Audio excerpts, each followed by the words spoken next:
Hello everyone, I am doctor Swati Gupta और आज मैं पीवी रेशियो के बारे में बात करूंगी।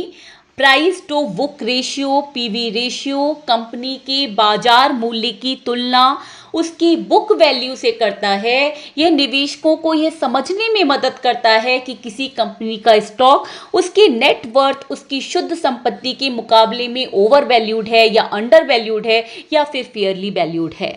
इसके की कॉन्सेप्ट्स क्या क्या हैं? First, book value. Book value एक कंपनी की शुद्ध संपत्ति, उसकी नेट वर्थ को बताती है।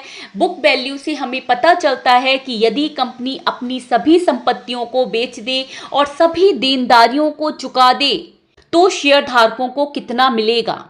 बुक वैल्यू कैसे निकालते हैं? जब हम टोटल एसेट्स में से टोटल लाइबिलिटीज को घटा देते हैं तो हमें बुक वैल्यू पता चल जाती है। टोटल एसेट्स क्या होते हैं?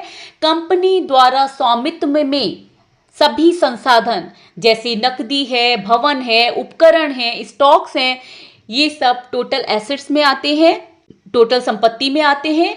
टोटल लाइबिलिटीज कुल देनदारियां, कंपनी की सभी देनदारियां जैसे ऋण है, वेतन भुगतान है और भी बहुत से खर्चे होते हैं, ये सब टोटल लाइबिलिटीज में आता है।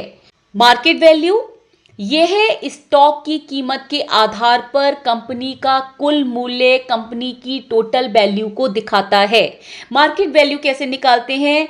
जब हम स्टॉक प्राइस को नंबर्स ऑफ शेयर्स आउटस्टैंडिंग से मल्टीप्लाई कर देते हैं तो हमें मार्केट वैल्यू पता चल जाती है। पीवी रेशियो यह कंपनी के बाजार मूल्य की तुलना उसकी बुक वैल्यू से करता है। पीवी रेशियो कैसे निकालते हैं? Market price per share divided by book value per share. जब हम मार्केट प्राइस पर शेयर को बुक वैल्यू पर शेयर से डिवाइड कर देते हैं तो हमें पीवी रेशियो पता चल जाता है। यदि पीवी रेशियो 1 से कम है तो इसका तात्पर्य है कि स्टॉक कंपनी की शुद्ध संपत्ति से कम कीमत पर ट्रेड कर रहा है। यह संकेत दे सकता है कि स्टॉक अंडर वैल्यूड है। यदि पीवी रेशियो 1 के बराबर है तो इसका तात्पर्य है कि स्टॉक का मूल्य कंपनी की शुद्ध संपत्ति के बराबर है। और यदि पीवी रेशियो 1 से ज्यादा है तो इसका तात्पर्य है कि निवेशक कंपनी की शुद्ध संपत्ति से अधिक कीमत चुका रहे हैं, यह ओवर वैल्यूड है। या फिर कंपनी की ग्रोथ या इंटेंजिबल एसेट्स के लिए निवेशकों के विश्वास को भी दर्शा सकता है। इसको एक उदाहरण से समझने की कोशिश करते हैं। मान लीजिए किसी कंपनी की टोटल एसेट्स 500 मिलियन है, टोटल लाइबिलिटीज 200 मिलियन है, शेयर्स आउटस्टैंडिंग्स 10 मिलियन है और stock price per share 40 rupee है। सबसे पहले हमें बुक वैल्यू निकालनी होगी। Book value is equal to total assets minus total liabilities. 500 total assets है, 200 टोटल लाइबिलिटीज है, तो बुक वैल्यू कितनी आई? 300 रुपी मिलियन।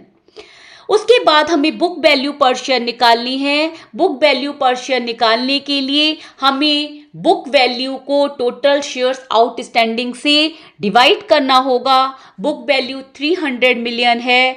जब हम इसको 10 मिलियन टोटल शेयर्स आउटस्टैंडिंग से डिवाइड करते हैं तो बुक वैल्यू पर शेयर 30 रुपी आती है।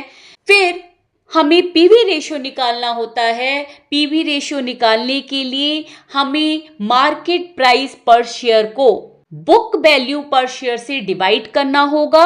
Market price per share 40 rupee है, book value per share 30 rupee आई है, तो 40 divided by 30 is equal to 1.33।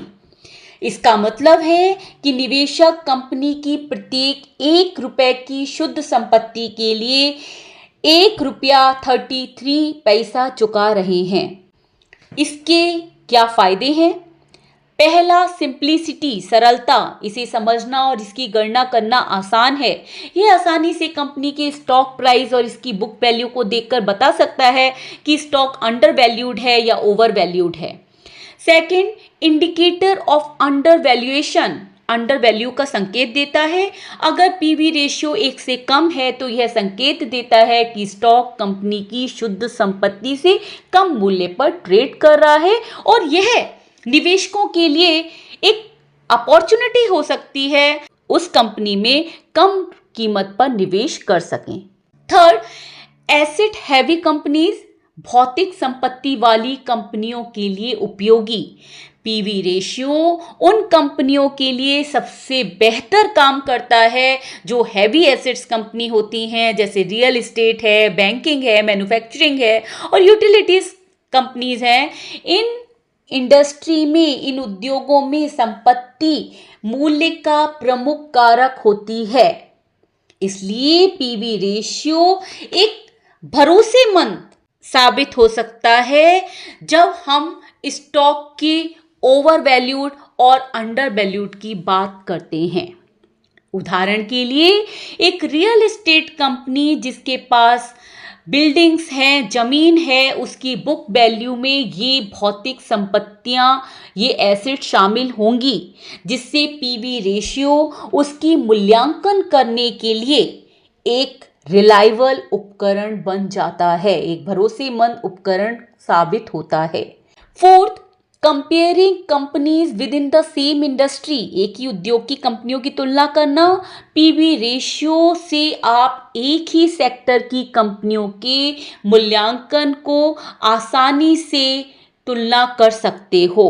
Suppose banking sector में दो बैंक हैं, एक बैंक का पीवी रेशियो 1 से ज़्यादा है और दूसरे बैंक का पीवी रेशियो 1 से कम है, तो आप दोनों की तुलना करके यह अंदाज़ा लगा सकते हो कि कौन से बैंक का शेयर ओवर वैल्यूड है और कौन से बैंक का शेयर अंडर वैल्यूड है। Fifth, less sensitive to earnings volatility, आय में अस्थिरता से कम प्रभावित।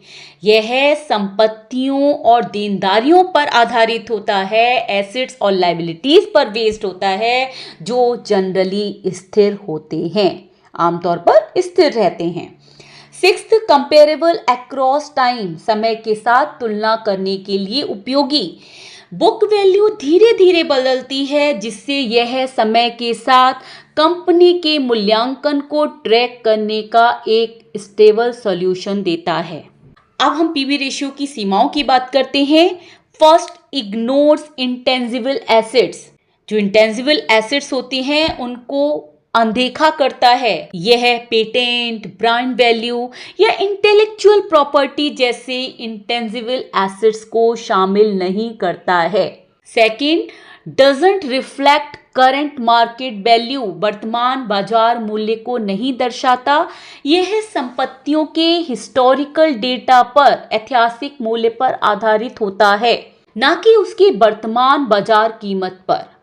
तो जब यह वर्तमान बाजार कीमत पर आधारित नहीं है तो इतना रिलायबल भी नहीं होता है। Third, not suitable for all industries, सभी उद्योगों के लिए उपयुक्त नहीं होता है।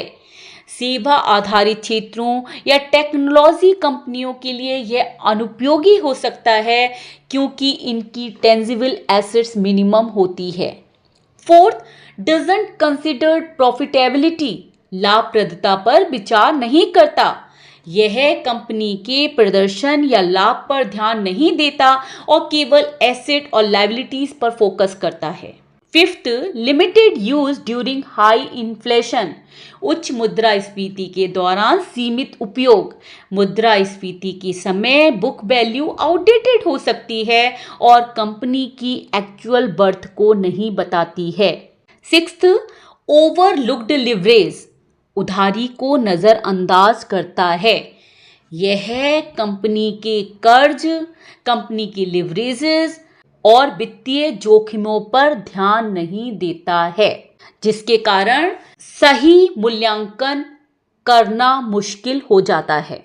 अंत में हम कह सकते हैं कि पीवी रेशियो एक सरल उपकरण है जो यह जांचने में मदद करता है कि कोई स्टॉक उसकी शुद्ध संपत्ति के मुकाबले में अधिक या कम मूल्य पर ट्रेड कर रहा है, ओवर वैल्यूड है या अंडर वैल्यूड है। यह भौतिक संपत्ति प्रधान उद्योगों के लिए जिनकी टेंजिबल एसिड्स ज़्यादा होती है उनके लिए अधिक उपयोगी है, लेकिन इसे दूसरे रेशियो जैसे P ratio, debt to equity ratio के साथ मिलाकर ही उपयोग करना चाहिए ताकि यह एक सटीक और संतुलित निवेश निर्णय लेने में मदद कर सके। धन्यवाद।